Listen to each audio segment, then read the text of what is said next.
I'll start. My name is Rod, and I like to party. So you mean whiskey? What? You're saying it weird. Saying what weird? All of it. Where do you get off?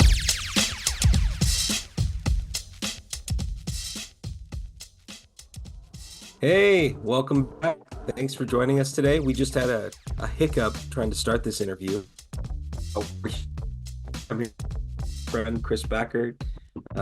He's one of those guys that as soon as he shows up, you start looking at him going, I bet that guy knows how to do this thing. Then pretty quick end up running the whole thing. It's just what happens. Chris is the director of Fresh Expression America, Ecclesia Church Planting Network, part of with Redemption Hill, and then also he leads the Ascent Network, and that's one of the ones I want to talk about. But before we jump into that, we were trying to do this recording, and Chris, you told your laptop not to restart and not reboot, and then it did it anyways, and then a self-healing process. Yes. Did you pray? Did you pray while it was doing the self-healing? Is this spiritually aided? I did not. I just this is a new computer, and it just restarted, and it said it literally said in the process of self-healing. What ran across my screen. Things you expect the self-awareness of your laptop to bring. Is it, I'm just wondering, is it like a talk therapy sort of thing where it need to be like, you're a good computer, you can do this? Or was it more, hey, I need to go through a process of really diving what's wrong, or self-healing? It said it needed an update. I told it to wait till later, but I look at it and think this computer must have been built and programmed in the Northwest somewhere, probably Seattle, promoting self-healing. Yeah, there was some software engineer who was going through a self-healing process and thought, our laptops need this too. That's right. All right, well, welcome. Glad you. There's quite a lot to talk about, but let's start with you diving in, leading this what's called the Ascent Network, and I want to talk about what was the impetus to get that going, and what's the vision for what you guys are up to. Yeah, absolutely. So, I'll try to be as brief as I can. This really kind of started several years ago when a bunch of leaders from across the church in North America began to just kind of wrestle with, what we would talk about as like the collapse or the collapsing of sort of the denominational era in Western Christianity. And probably for a lot of people that are on this listen to this podcast, or the church plan of variety, this is not something that they think is particularly important. But for the most part of church history, churches have been organized in some form of, denominational family, and especially over the last couple hundred years. And I think even when you go back to the book of Acts, you see there's always been some kind of, I could say, translocal, covenanted church collaboration around mission. So not just in your city, but beyond your city, across a wider territory, local, regional, national, global. And in the collapse of our traditional denominational structures, people began to talk about, well, what's valuable about the way things have been, and are there some features of this that they don't need to be lost? They just need to be reappropriated, reorganized, reinvented for a new season. And the second thing that I think kind of factored into really this kind of coming together is, I'd say really this became more apparent kind of post-COVID. But what I saw post-COVID was the typical non-denominational church having a desire to be less non-denominational than they were before, to really have a sense that they had a network, a wider association. They did not want to be in a denomination. They did not want to sign up for a hierarchical structure, but they wanted to have something more where they were just not totally independent. And I think that sort of the rise of the independent church, or the non-denominational church, just really came out of the baby boomer generation. and the things that have proceeded from that. And I think as the next generations of leaders, Gen Y, Z, and so forth, are, in more positions of influence and leading in North America, I think they're seeing a desire to say, no, we don't want to be just a totally isolated congregation. We really need a broader network group to connect with. So really what Ascent kind of emerged as, to say, what would a new kind of North American or national network look like, that's gathered around the Lausanne Covenant, the Cape Town Commitment, that way of being, I say that way of being evangelical. And I like that because it identifies our theological and missiological commitments, not in the North American polarities, but it drives us to say, like, this is the witness of the gospel that is growing in power around the globe. It may not be growing in power in North America, but it's the one that's growing around the globe. And my personal experience is it is the one that is growing in power in North America. And so how do we find our way together? Because that's that's the Christian witness in North America that I think is strongest, but it's so distributed that people don't experience it. Just like in our political realities, the farthest right and the farthest left seem to dominate, and they are not actually the expression of what most people in North America live into on a daily basis. And I think the same thing happens with the church. And so what we're trying to do is, how do we amplify, unify, multiply that kind of Christian witness, because we believe it's that kind of Christian witness that is going to be most effective in engaging our increasingly post-Christian, post-secular kind of culture. So that's really what we're about. Well, so what I've been telling people, most people don't know the history of evangelicalism, like, as a movement. Right. And I think what you're describing is trying to get back to the roots of mid-century evangelicalism that was really a reaction to and a rejection of fundamentalism. It was, absolutely. And I think that they've been conflated because fundamentalists thought, I'm going to grab hold of the evangelical name because they held some of the evangelical theological quadrilateral, like Right. those things that we talk about. Yep. The authority of scripture, conversionism, like those things are very valuable to us. But fundamentalists have taken that and said, we're going to utilize that name and honestly drag it through the mud and because the main difference between fundamentalism and evangelicalism is fundamentalism hates the world and is opposed to the world, and evangelicalism loves the world and will die for the world. That's right. And so I feel like what you're saying is, hey, those of us who want to embrace a classical version of evangelicalism that looks more like the beginning of the 19th century and the mid 20th century, and reject some of the polarity of fundamentalism, and a lot of the political spillover has just been so significant that it's hard to find space to be us, because we get co-opted into these cultural conversations. So I love that you guys are doing that, because I think there's a lot of people saying, I want that centrist Christianity it's a third way, not just in between the polarities, but a third way. Yeah. Sometimes, if I'm talking to somebody and I have a piece of paper or a whiteboard, I'll draw a simple XY axis, and across the X-axis, I say this is the axis of orthodoxy and progressivism, and then the Y-axis is really speaks to what you were talking about, is a heart of affection versus a heart of alarm. So one's a theological posture, the other is a missiological posture, and I think that when I look at that, it's that upper right quadrant, orthodox, but affection to the world. That's the space that Ascent is trying to live into, to unify, to amplify, to multiply. It's again the space that I believe is producing the most effective Christian witness in our context, but it's very distributed because, and this is the thing that a lot of times we don't think about in the kind of church planting world. It's the space that's not institutionalized. and Yep. all the other spaces are institutionalized, and so therefore they have a greater visibility and in some senses influence.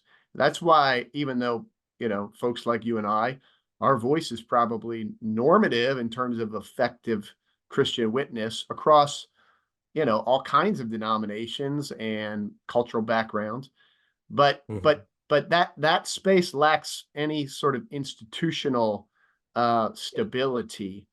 And of course, we're in an era where we're not trying to build institutions, but it's that organizational dexterity, that way that people can kind of come together. So that's what we're trying to do, in a post organizational way. Yeah, in a dispersed kind of Yes. networked way rather than a Yep. centralized hierarchical That's right. denominational structure.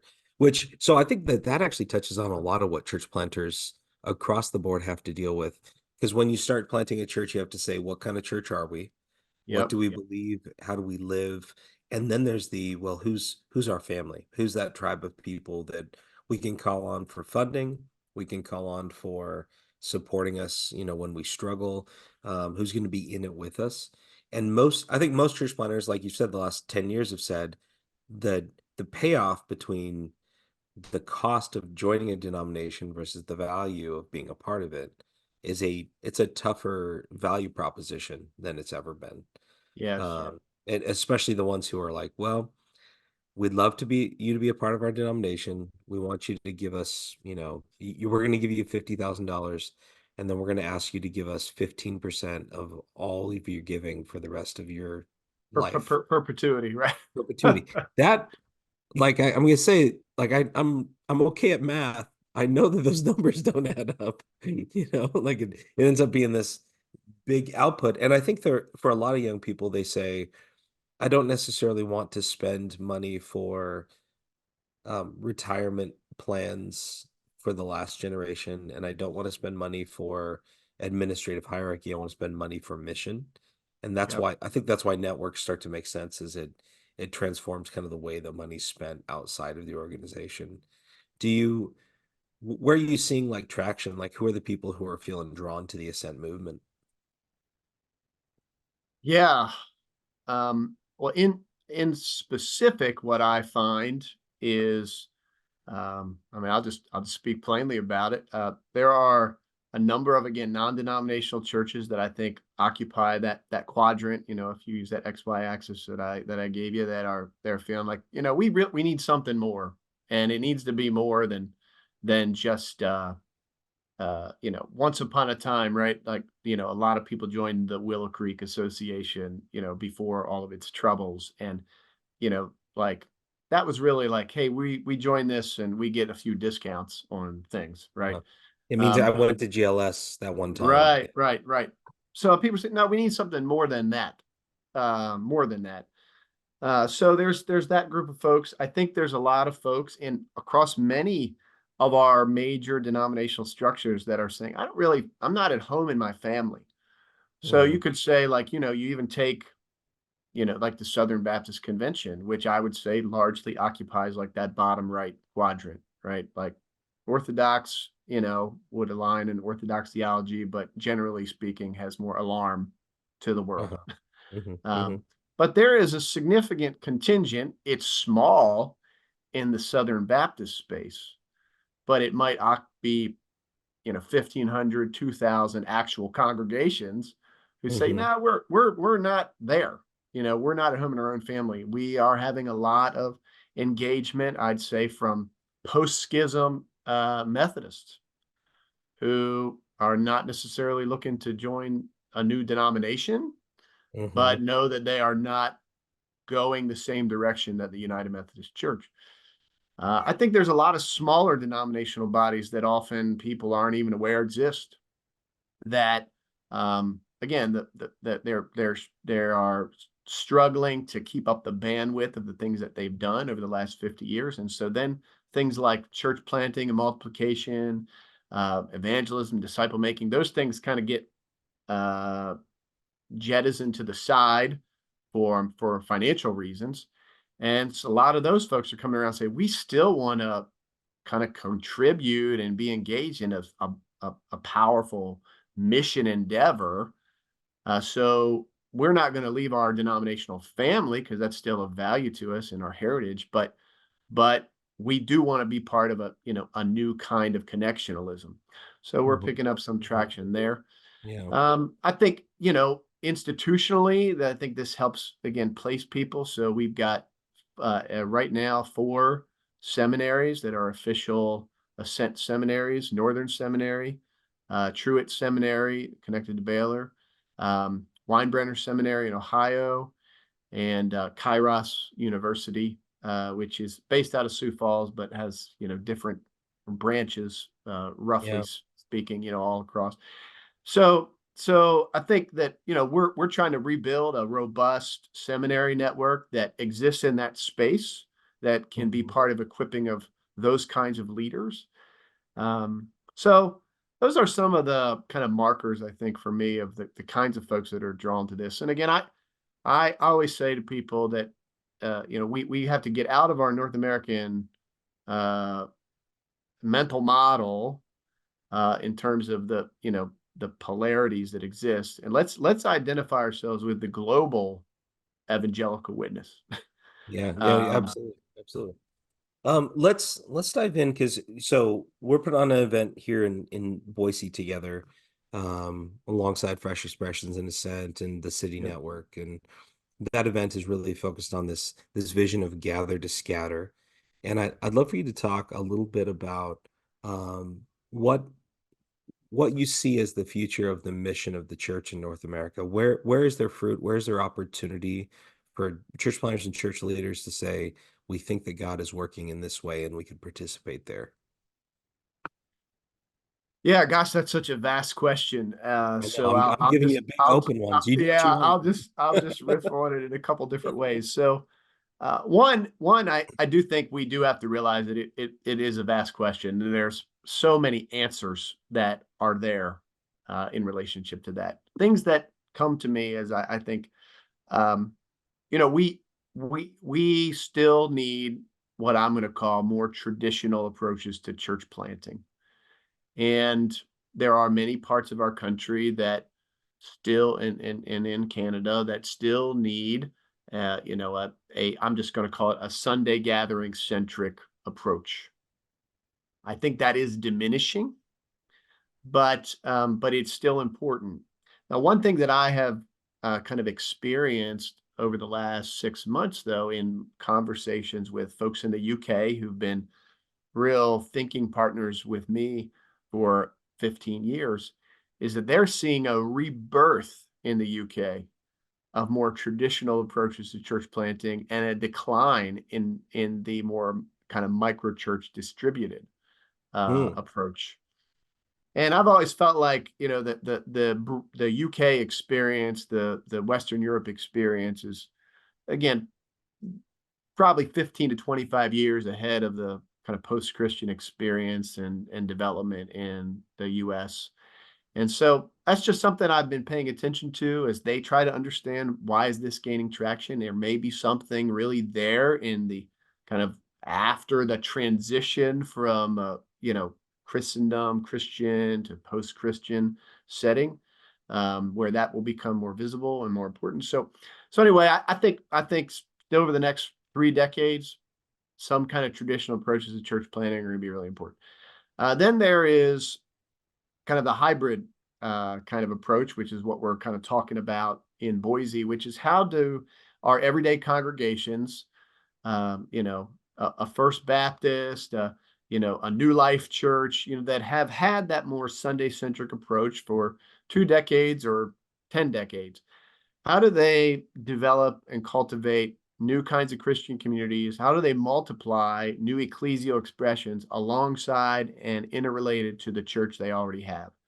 Mhm. We call that the blended ecology of church. It's the gathered church and the scattered church working together. And you guys obviously, because I know you, Robert, what you're doing. I mean, this is something that you're living into in Redemption Hill, but the more institutional expressions of the church haven't really lived into the full capacity of that yet. And I think that's one of the things we've learned in the Fresh Expressions movement over the last 10 to 15 years, is that when more institutional, gathered, set congregations get a vision that they can multiply something that doesn't have to leave and be, let's say, independent or autonomous, but can be connected to reach a different group of people that are never going to show up, to a Sunday centric type of approach. Yeah, yeah. People find a lot of possibility, and it becomes like a new mental model, new way of thinking about church. So I think that some of this grows out of the kind of multi-site thinking, but it's not multi-site in the sense of replicating the same thing all across the board. It's Mhm. saying how do we have a contextual approach among different groups of people, but we don't have to be, you know, 30 different independent groups.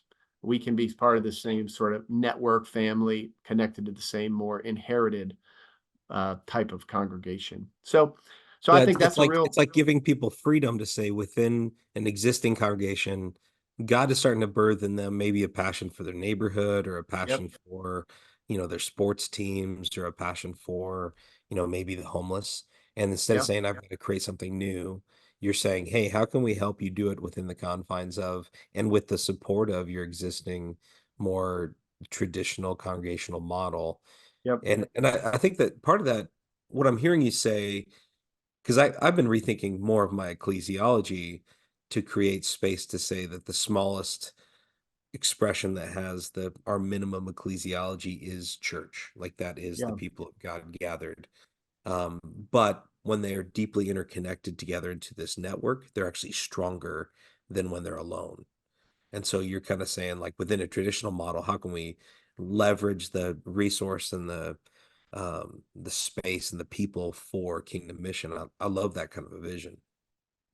Yeah, and I think it's deeply New Testament in the sense that, and I agree with you completely what you're saying about, our deepest uh, ecclesiology is it might be 7 or 8 people gathered on mission together, and that we want to validate that as that's church. And yet, at the same time, in the New Testament, I mean, the ecclesia it actually manifests in different forms, right? So you do have the house church, you've got the citywide church. There's also instances where, the kind of the mobile missionary team and structure is referred to as the ecclesia. Hmm. So I think, the New Testament gives us a witness to church happening in multiple places and spaces with kind of different constructs. And Yeah. I think that that's part of what, so you take a place like Boise. Yeah, there might be house churches, there might be uh, a section of a city, there might be a network of dinner churches across Boise. Hmm. Then there's the church in Boise at large, and then of course, that's just the city that's surrounded by hundreds of thousands of people in the valley. And I look at that and say each of those expressions of the church is not just valid, it's also valuable, Yeah. and we will benefit to see it that way and to organize ourselves accordingly. Well, that's something that I think is for church planters, they want to, because of business models, they've thought we have to differentiate ourselves. And to do that, we have to show why what we're doing is useful or better than what's come before. And so church planners, like you'll see their ads on Instagram that's like, you've never seen a church like this. And the answer is actually we have. We've seen Right. several churches just like that. But there's this belief that my job is to create differentiation so that people will choose me rather than the church down the street. But when you have an ecology that says that the church itself in the city, it wins and loses all as one. It's not this congregation versus that congregation. It's all together. What starts to happen is I look down the road and the myself and Keith Harrington, who leads the largest church in the state of Idaho, together we planted the city network together. I'm a micro church network guy and Yep. he's mega attractional guy. And I wanted to, from the beginning, say what he's doing is a beautiful expression of evangelism that's reaching more people than almost anybody in our region, because he's really good at loving and caring for people who are far from Jesus. And more people are going to start their walk with God there than anywhere. And I also want to say, I think God's given me a particular calling to enable and send missionary teams out to help reach the lost in neighborhoods that won't show up in church. And both of those are very like valuable parts of kingdom work. And it doesn't need to Absolutely. be an either or, it needs to be a yes and yes and some more. And there's some versions of this expression that we have never seen before, because we need, Dick, Jane, and Harry's like new way of doing it that no one's ever seen, because they haven't been given permission to go out there and do it. So I love the way that you think about it, in that it's not just one or the other, and it's not just this and that, it's together we form a better whole. That's a beautiful vision. Yeah, and I think that when I think about how that applies, I'd say, well, and every church needs to think about, its ways of gathering and scattering, and its ways of manifesting its presence, in these different size structures, right? So even Yeah. even your friend's church, Keith's church, I would say, hey, it's important for them. Even they're really good at what they are doing, and that's going to reach a certain group of people. But it would be important for them to still have some manifestation in some form, may not be their bullseye, of the distributed expression. Yeah. And I think that what this really does is it prepares all of us for the ongoing adaptations ecclesiologically that we need, that fit within the New Testament witness, for this period of time that we're in. And that's when I even think about the folks that I've been talking to in the UK, who we've been partnered together through Fresh Expressions for 15 years. It's just so curious to me that they are further into a post-Christian situation, and they're seeing the reemergence of, the more gathered centric approach in terms of effectiveness. Well, what that tells me is that as we journey into this post-Christian season, we really we have all these tools at our disposal, and we need to not set any of them aside, because we may need to bring some of them back to the fore, Yeah. Yeah. in 10 years from now, while some are relevant now. And again, that's the great thing about the New Testament witness, is that it gives us some dexterity in terms of what's faithful. Well, when you look at history within the North American and Western Europe context, we've had pretty much, I would say, four great awakenings since the early 1700s, late 1600s, that have been these outpourings of the Spirit that have Yeah. resulted in ecclesial openness, and then a focus on building and sustaining systems that grow and mature the church. And then there's a season of decline, Yep. because these administrative structures no longer serve the church. They have to die, and then there's rebirth. And so I feel like Yep. Europe is seeing, because they're 30 years like kind of further down the road in terms of the post-Christian journey after World War II, mostly because we didn't experience the losses in World War II that they did, that Right. brought the postmodern, way of thinking about death and destruction and decay.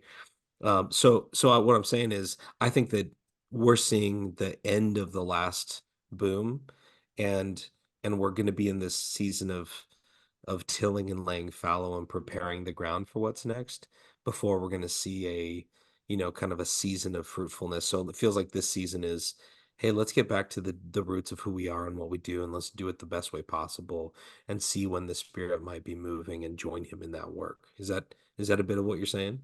Yeah, I think it is. I think that the nuances, though, in our own North American context, which were not experienced to the same degree at the same time in Western Europe, is the rise of the global church and the distribution of the global church to, in our case, North America. Yeah. And when I look out 3 decades, just to use some very round terms, I think in 3 decades, a third of the church in North America is our historically Anglo and Black congregations. A third of the church in North America is Latino, Hmm. and a third is the global church that is Hmm. come to North America.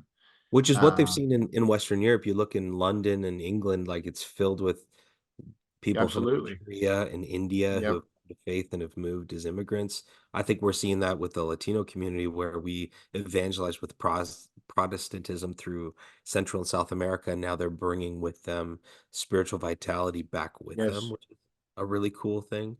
And then we're starting to see here in Boise, we have tens of thousands of refugees who have resettled here.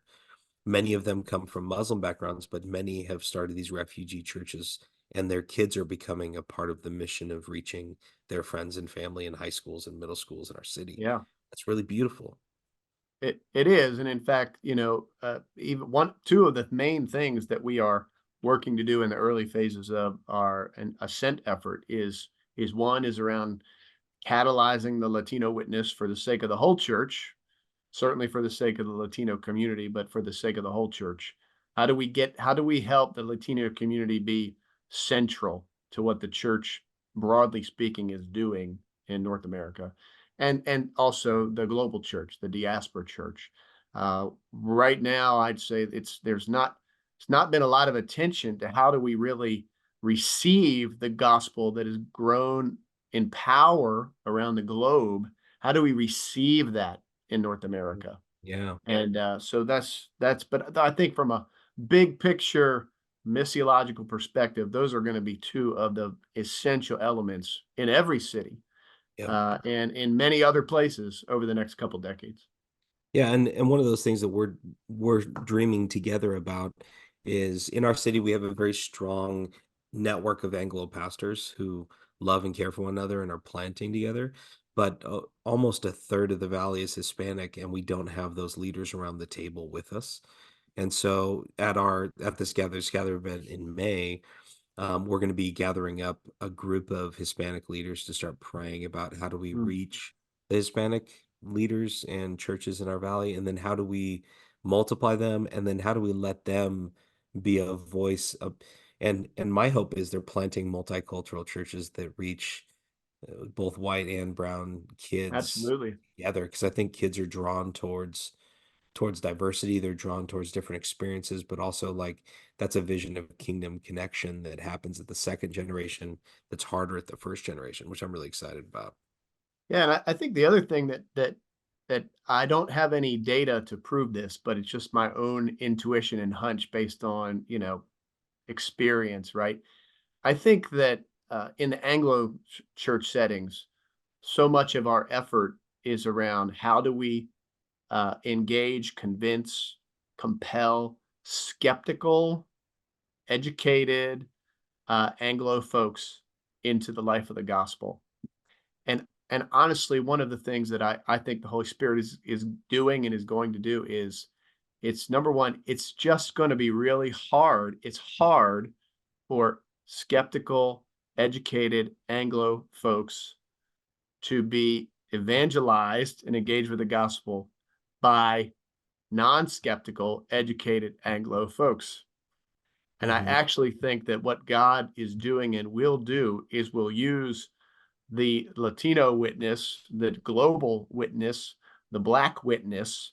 I think that witness is actually much more capable of reaching the skeptical, educated North American Anglo Yeah. person.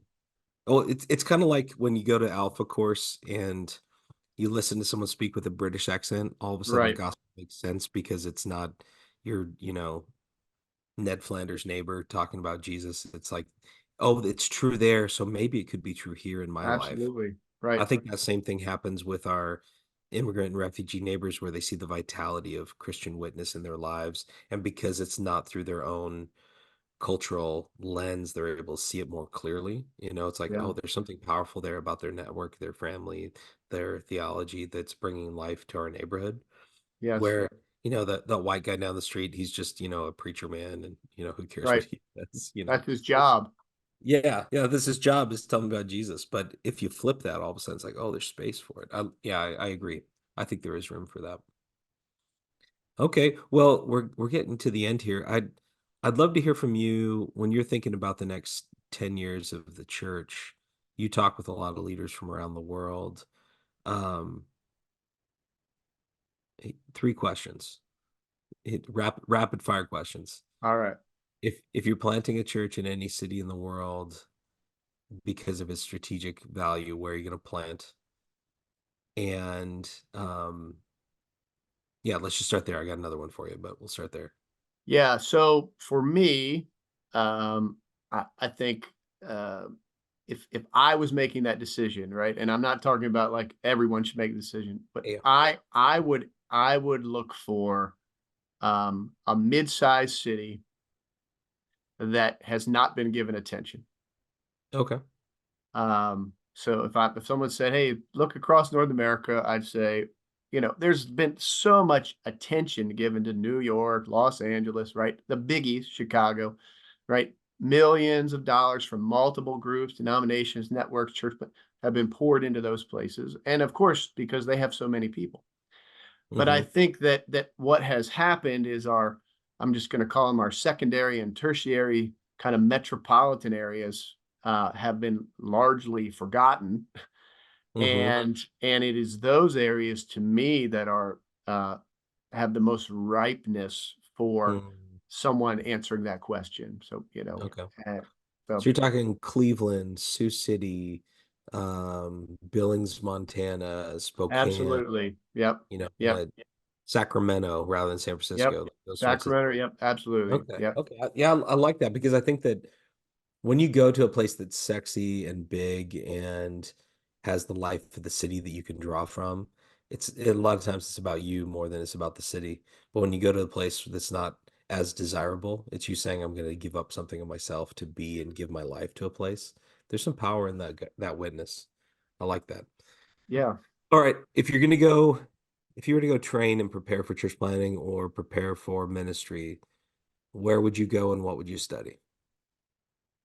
I know we're all Um, old now. We've already done this so long ago, but yeah. and you could say a couple, but let's start there. You are you talking like institution wise, or how would I just No, this is an open question. okay. So I think one thing I would say is I don't there's probably multiple ways you could do this, right? But I think one of the things that we have lagged on over the last couple of decades is really um, the theological and missiological preparation around the core of Christianity and being able to defend that in a winsome way. Hmm. I know many people who have graduated seminary and they have um, or have been trained in some kind of church-based approach or school or some combination of, but they could not actually uh, uphold in any significant way something like the divinity of Jesus. Hmm. Like they couldn't attest to it exegetically, and they couldn't deal with it apologetically in any real sense, right? Like if you were Hmm. to say, like give me a reason to believe in this faith that you have, they wouldn't be able to do that. Yeah. And I think that there were in decades past that was the primary focus of preparation, and we've gotten away from that for good reason because of all of the contextual things that we need to have and to be aware of. But I just think that would be an element that I think we have lost. And if the average person, part of this, it comes along with that people don't want to do a long degree now, right? So they want to do a short degree. They don't want it to be that hard. And the truth is, some of those things just require more work and more I preparation.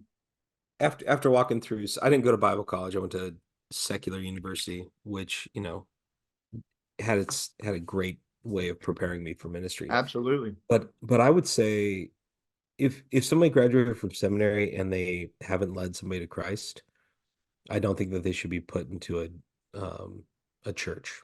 Like I Yeah. think that they need to help somebody start their walk with God and learn how to walk with Jesus and demonstrate ability in evangelism and discipleship. Yeah. It won't happen if you're working in a church most of the time because churches aren't asking their staff or elders or leaders to do those things. but Yeah. that's like the primary work we're called to is to make disciples and to preach the gospel. And most seminarians aren't capable of either of those things by the end of their seminary training, with the exception of those who maybe come from, I came from a parachurch missionary organization that was focused on reaching students. And so I had done that, but most haven't. They're coming from places where they aren't prepared for those things. So I agree with you totally. Yeah. All right. Yeah. And I would want to encourage people too, to find some way in their early season to work with children and Yep. youth. Yep. Because I mean, that's when most people come to faith. Yeah. If you And, want to reach anybody, you better reach kids and their families. That's it. yes, 90% absolutely. are going to happen there, which I think is such a funny thing that we spend so much time putting on church for adults. And what I always say is I'm just keeping the adults busy so the important things can happen downstairs. Like that's the way that we think about it, is like, Yeah. I'm the distraction to make sure that the adults don't mess this up. And hopefully then train them on how to do it and get them involved, like those are all things. But yeah, for me, the primary mission is the next generation. That's it. Yep. That's all That's we're right. for. All right. Well, Chris, thank you so much for being on the podcast today. It was really Hey, great. man, glad to do it.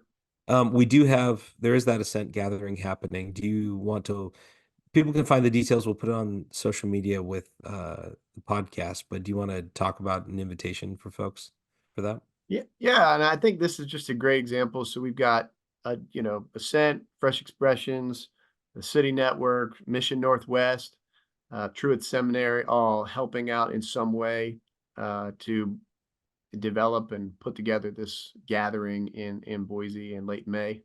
And so if you're a church leader of any kind that really wants to learn how to live more into the gathered and scattered realities of the church, how do we tie those things together?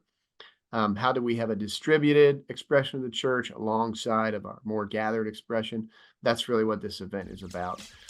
Helping you find the leadership capacities within your congregation who can be mobilized to, reach their neighbors, their friends, their people at their work, and yet how they can do that kind of all under the same, quote unquote umbrella. And so love for you to join all the folks that will be gathering May 17th and 18th, I think it is. Yep, 17th and 18th. At Summit Church in Boise, Idaho. Yeah, you even said it right. You win. You're saying Boise right. You did it. Hey, there is a little bit of your Eastern. The Z slips in at times, but you're close. Like you're really close to saying it right.